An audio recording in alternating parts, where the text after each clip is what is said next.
Toc Toc Sénégal.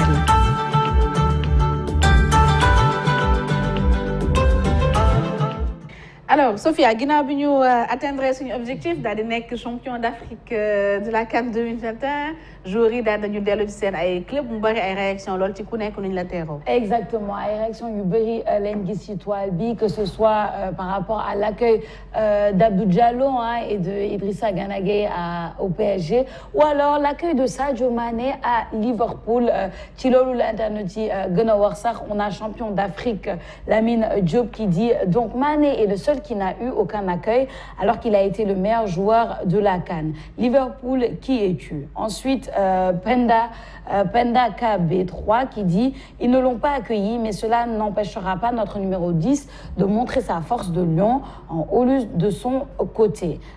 Bob 1Z152 qui dit je crois que le club a sa préférence, c'est ça là, la preuve est là. Je crois que ce sont les stats de Mané qui font qu'il est encore au club, sinon il serait déjà vendu.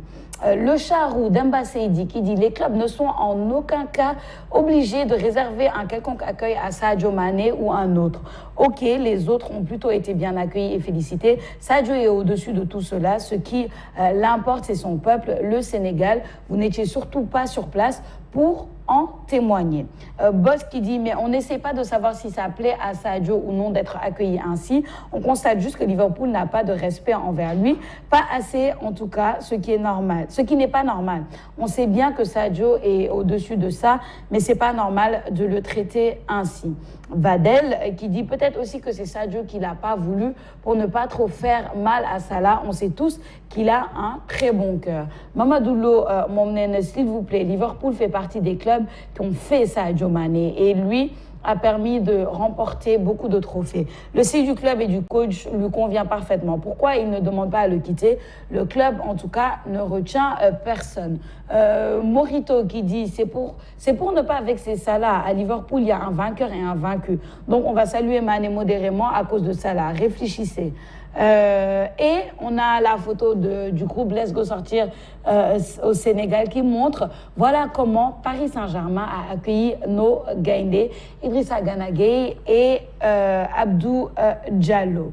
Et ensuite on a un gala qui dit il faut tout simplement augmenter le malaise à Liverpool en nous qualifiant pour la Coupe du Monde, tout simplement. Alors, les avis sont assez tranchés quand même. Et il faut aussi que je rajoute que Nuberi Neneng, bon, on ne sait pas encore de source sûre, mais que c'est Mané qui l'a voulu comme ça, c'est Sadio Mané qui l'a voulu comme ça, pas de trop de fanfaronnade. Bon, après, on ne sait pas, mais Colin Nadal a mon personnalité.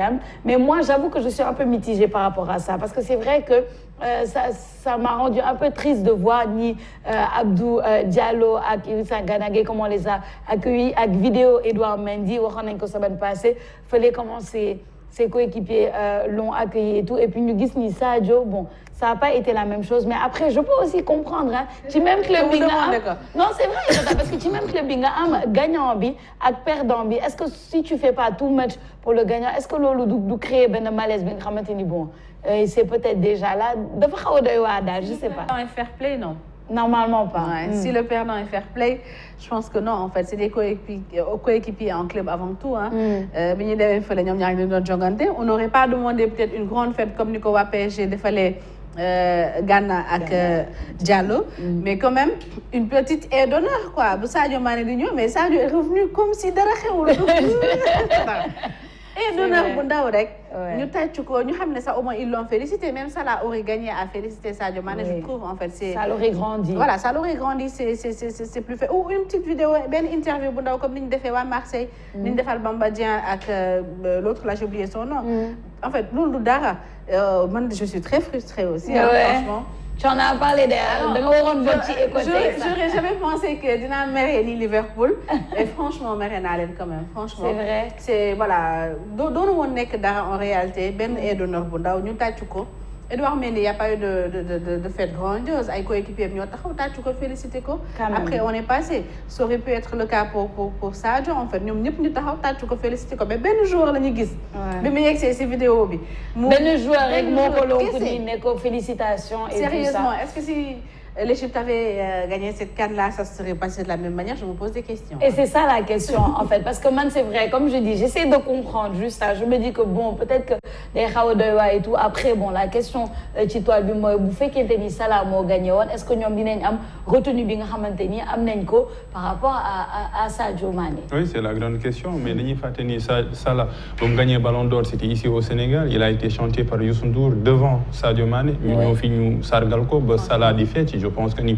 on n'est pas de mauvais perdants parce qu'on savait perdre. On a perdu 2 fois li nga xam ni mooy Coupe d'Afrique. Si tu as un gagnant et un perdant, tu encourages le perdant et tu félicites le gagnant. Quel est le problème? ñoom tàmm nañ di gagner ak di football lool la. Il y avait 2 prétendants kenn gagné ko. Mais ce que l'on a constaté, c'est que Klopp a plus communiqué sur la défaite de Salah que sur la victoire de Mané. Forcément, quand il y a eu la défaite de Salah, gis nañ la rencontre là, la photo entre Klopp et Salah, ñuy toog ñi di wax. Après mu def une conférence de presse wax ni Salah a fait de ko manqué. Mais est-ce qu'il y a eu un communiqué ou bien une conférence de presse sur la victoire de Sadio Mané? Non, c'est une conférence de presse, je pense d'après match contre Burnley. Il a parlé de Sadio. Il a parlé de Sadio parce que tout simplement, il y a Diogo Jota moo waroon a départ, ensuite Diogo Jota am benn gêne musculaire, après Sadio Mané sorti de banc la woon. Mais il a plus parlé un peu de la défaite de Salah quoi, avec cette photo-là. Mais peut-être ils ont leurs joueurs, leurs meilleurs joueurs. Actuellement, Salah fait plus de stats sur le terrain, peut-être côté marketing, etc. Mais la différence a été faite par les autres clubs. Ouais. Dans les autres clubs également, il y a des participants à la Coupe d'Afrique. Nous sommes demi-finale, nous sommes quart de finale. Il y a des Africains dans les autres clubs. Mais nous sommes Bayern, PSG, moi je suis Marseillais, mais j'ai félicité le PSG si accueil bi nga xam ne def na ko au Parc des Princes. 2 joueurs ñu jël li nga xam ne mooy drapeau national affiché ko Parc des Princes si milieu li nga xam ne mooy la ville parisienne. Avec des feux d'artifice peut-être loolu dafa doy waar parce que ñoom dañuy développer seen marketing parce que gars yi ñu ngi koy wax si Twitter le Sénégalais ou bien les Sénégalais ont permis à la CAN d'avoir un marketing quoi dans tous les pays du monde soo gisee ñi nga xam ne mooy joueurs yi dañ leen di accueillir. Et je pense que c'est un marketing parce que le PSG mi ngi naan ñoom ñoo njëkk a am ñaari joueurs africains ñu jël li nga xam ne mooy Coupe d'Afrique dans un même club. Donc loolu ça augmente le marketing. Mais c'était un peu petit pour Liverpool et tout le monde l'a dénoncé par nous, même les grands joueurs. C'est pas que c'était petit, c'est qu'il y avait rien. Il y avait absolument rien. Non, c'est frustrant. C'est assez frustrant. Et puis ça a créé un autre débat. Am na sax internet yi bon après on n'est pas à sa place pour savoir internet yi naan dafa war a jógee Liverpool dem feneen parce que bon là ils montrent vraiment que ils n'ont pas que leur favori c'est Salah. Mais ils ont dans la semaine, bon, on verra bien ce qui va se passer. On ne sait pas, Tamit, Sadio Mané, est-ce que Lolo doit être frustré ou est-ce qu'il est bien avec ça? Parce qu'on connaît un peu la personnalité de Sadio Mané. Et nous, il y a d'autres internautes même qui ont dit que c'est aussi à cause de sa personnalité. Parce que Sadio Mané est un des joueurs les plus humbles. Mon talent là, mais Moussoul Dia est superstar, si on peut le dire comme ça. C'est pas, en tout cas, la personnalité dans Sadio Mané est très différente de la personnalité, je sais pas, dans El Hadji Diouf par exemple. Mais quand il te montre qu'il est là, Dioufy c'est Dioufy, tu sauras qu'il est là. Mais Mané c'est différent parce que voilà, mon personnalité c'est quelqu'un de très humble, de très simple. Il y avait même une anecdote, journaliste moo ko doon interviewé et il avait son téléphone, téléphone bi un téléphone cassé mu ne ko mais pour tu es quand même Sadio Mané lu tax doo ko changer mu ne ko non si dinaa ko réparer. defe naa journaliste bi ne ko lu tax doo jënd bu bees tout simplement mu ne tout simplement loolu bokk ci ay priorité am en fait c'est pas quelqu'un qui aime le flash, c'est pas quelqu'un qui aime les bling bling et tout. Maintenant est-ce que ça lui porte préjudice dans sa carrière? Il y a des internautes mais l'humilité n'a rien à voir avec ça. Suñ continuer ci humilité bi rek kon su dugalee dootu célébrer te mu taxaw rek di jaay humilité. Ça n'a rien à voir, c'est deux choses différentes. L'humilité est personnelle, le comportement de l'équipe il est collectif en fait. C'est dicté un peu par li nga xam ne mooy entraîneur mooy sélectionneur. Autrement dit moo naan est-ce que dañuy réserver accueil Sadio Mané? Est-ce que duñ ko réserver? Ça n'a rien à voir. Son avis pour faire quelque chose. Pour faire quelque chose, ouais. Donc en tout cas, on verra. Voilà, vraiment. On verra un peu ce qui va se passer dans la semaine. bëgg naa nag léegi ñu jël ci suñu xew bi démb. Waaw ngénte li. Le Sénégal est magnifique vraiment parce que hier c'était donc ngénte bi le 8e jour de célébration de la coupe, qui est la première fois qu'elle vient ici au Sénégal. Et Famara Diédhiou lui-même a mis sur son compte Twitter Fulari Tolu ngénte la dafay gaaw waay champion depuis une semaine waay.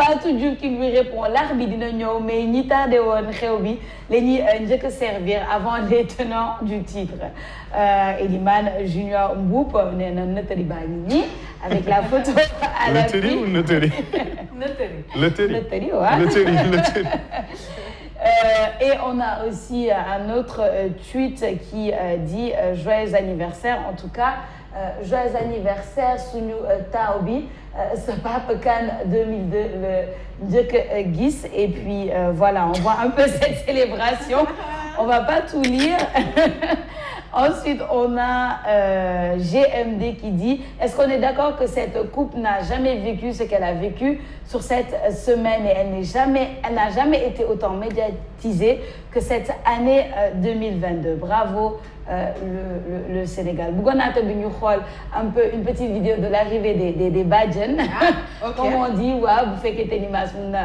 dugal vidéo boobu soog a ñëwaat nena yaa mën a fóot yaa mën a paase yaa mën a bale te nena yàqaloo ko dara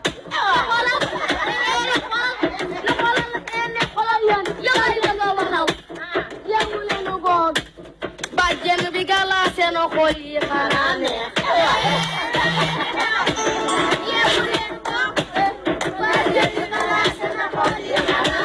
dama ni bàjjen ay baay ku ne bàjjen neexul yow danga gisut sa bàjjen xolal na dama ne bàjjen ay baay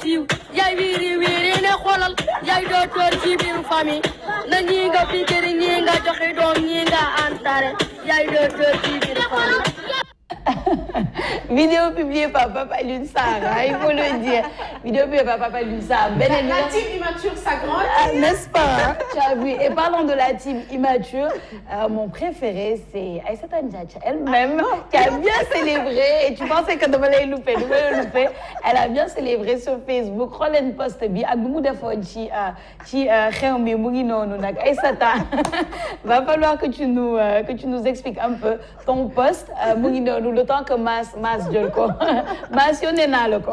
non man lañ may deuxième njëkkee nag. man la Aliou Cissé jox deuxième njëkk xam nga sama relation ak Aliou Cissé dafa siiw. ñëpp dañ ko xam. donc de man maa jiite team immature d'accord naa. donc y a une personne qui m'a envoyé un message sur Facebook ça me fait tellement rire mu message mu ne ma mais suivre koo xamul ndekk c'est dangereux ma ne waaral mu ne ma dama lay seetaan te da nga sérieuse ma naan sama journaliste ma ñëw gis la Facebook ngay posté li j'ai failli avoir une crise cardiaque. mais c'est ça. ma ne ko yow type immature nga bokk ma ne ko waa baal ma garaaw. billaay man moom may bàjjan loolu nga wax. waaw yow yaay bàjjan. Paas mooy nijaay. mi ngi tam si nijaay yi la kanji gis nga ni ñu def ñun ñëpp daal yéen nañu xew bi démb. ñëpp yéen xew bi mu ngi noonu nag image baa ngi noonu et puis voilà donc Aïssata joxe na daal. participation ci xew bi xoolee nu mu defoon démb et puis voilà mais quand même il faut le dire le Sénégal est quand même un pays extraordinaire c'est la première fois que je vois ça wax dëgg yàlla naan dañuy ngénte Coupe d'Afrique moom on est le premier pays à le faire et c'est extraordinaire on est champion d'Afrique. non mais si c'est magnifique en fait en plus les gens ont tellement attendu ça prouve que nit yi ba ñu ñu woon équipe en réalité ñi doon critiquer di casse musuñu bañ musuñu contre dara c'est juste qu'ils voulaient tellement cette coupe là et ils savaient que c'était tellement à notre portée que c'était injuste. chaque année ñuy xaar c'est arrivé tout le monde est content tout le monde est joyeux on a rangé lépp lu ñu naqari woon dans les tiroirs on est unis ñun ñëpp ñu ngi nekk benn c'est la première fois qu'on voit tout le pays d'accord sur un truc man bon maa ngi koy door a gis tout le pays tout le Sénégal d'accord ci benn affaire ne lii la amul dara lu ci génn franchement c'est lii yàlla bu mu fi gëj. non c'est amiin 18 mois inchallah yàlla dundaat la même chose non c'est quand même un moment extraordinaire 2022 c'est notre année ñuy wax man depuis la semaine dernière je le dis sur ce plateau en fait man nga xamante ni je ne regarde pas le foot en général kan bi nu ma ko dundee et ça m'a permis de voir en fait c'est plus qu'un sport c'est plus qu'un sport c'est des palpitations c'est de l'angoisse c'est plein de choses mais à la fin aussi da lay jàng lu bari parce que je le dis man quand j'ai regardé les vidéos de les vidéos de Sadio et son désespoir en 2015, son désespoir en 2017. Surtout, c'était il avait raté le penalty, c'était dur, c'était dur. 2019 aussi, Moutok, Mounou, Djok et tout.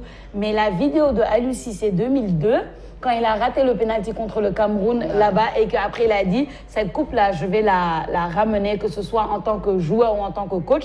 Et 20 ans plus tard, Mou Indi Koubi, grâce à sa persévérance, à tout ce qu'il a fait. Je pense que le développement personnel. Ah oui. Je pense que les gens devraient s'inspirer de son parcours en fait. Son endurance, sa ténacité, persévérance. Franchement, sa persévérance, le gars. Il est critiqué, il n'écoute pas, il est tout le temps souriant, joyeux. Il a tout pris, et surtout, il a tout pris avec philosophie. Sénégalais, les gens critiqués, on a suivi son interview avec qui non, c'est que les Sénégalais me donnent trop d'importance, de nous bëggoon affaire berek. Donc franchement, c'est un exemple en fait. Je pense que c'est un exemple de développement personnel. De ma part personnelle, si Aliou Cissé, son parcours, les réactions qu'il y a eu après, j'en ai beaucoup appris. Franchement, pour l'avenir, je pense que je me servirai beaucoup de l'exemple d'Aliou Cissé. Mais c'est ça, mais c'est exactement ça. C'est des exemples, ça dépasse un peu le sport, on le dit. Moi, une telle grandeur et une telle importance. Papa Nissa, donne des vidéos. Comme tout le monde était immature. Et vivre cette énergie positive au fait parce que permettre na ñëpp ñu am un bonheur collectif yi gëjoon na fi et même les historiens professeur Mbaye Thiam wax na ni engouement bu am ci Coupe d'Afrique amul woon sax bu ñuy jox li nga xam ne mooy indépendance donc c'était historique au fait. C'est historique parce qu'on vit toujours li nga xam ne mooy moment de gloire yi li football rek moo ko mën et je pense qu'aujourd'hui Sénégalais yi ñëpp a ngi foo dire même ci li nga xam ne mooy réseaux sociaux yi y a moins d'attaques saaga ku def sax nit ñi dañuy reetaan et ça c'est loolu kenn mënu ko fay parce que kenn mënu ko jënd au fait kenn mënu ko jënd bonheur kenn mënu ko jënd et voilà, quand on parle un peu de tout le monde, je vais te laisser dire, il y a le tweet de Mamoudou également. Mamoudou était de la partie. Oui, Mamoudou était de la partie. Baptême ce jour de notre tare national, il y a le signe d'homme du Barkel, et nous fait que Ndjerignam. Alors voilà, tout le monde était de la partie, vraiment. Ça montre comment le plaisir était vraiment global. Et moi, je voulais en profiter aussi pour féliciter nos collègues, les gens avec qui on travaille tous les jours, qui ont fait un mois au Cameroun et qui sont revenus avec la coupe. Donc vraiment, mais qui ont fait un travail extraordinaire, il faut le dire. Nom Sekou Seydi, nom Serigne Saliou Dem, nom Djeba, nom Babacar Ndiaye, d'ailleurs, qui vient de revenir, nom Cher Job, tout le monde, ils étaient là-bas pendant un mois. C'était pas facile, c'est jamais facile des événements comme ça. En tant que journaliste, en tant que reporter qui fait partie du monde de l'audiovisuel, peu importe. Donc bravo à eux et puis bravo au Sénégal. Quoi. Bravo au Sénégal, bravo à tous, bravo à toute l'équipe qui était là-bas, qui a fait un travail extraordinaire. Des jeunes mecs, il faut pendant un mois, ils ont assuré la couverture de la CAN, ils sont rentrés avec la coupe. Exactement. Que demander de plus Que demander de plus. Mais non. En tout cas, c'est toujours la joie dans les cœurs. Nous sommes toujours champions d'Afrique. Et voilà, notre beau merci beaucoup, Safia Badji. On se donne rendez-vous sur Inch'Allah. Demain, Inch'Allah. Inch'Allah, Papa Linsa. À demain. À demain, Inch'Allah. Alors, on a dit la pause, nous allons aller à Tok Tok Sénégal.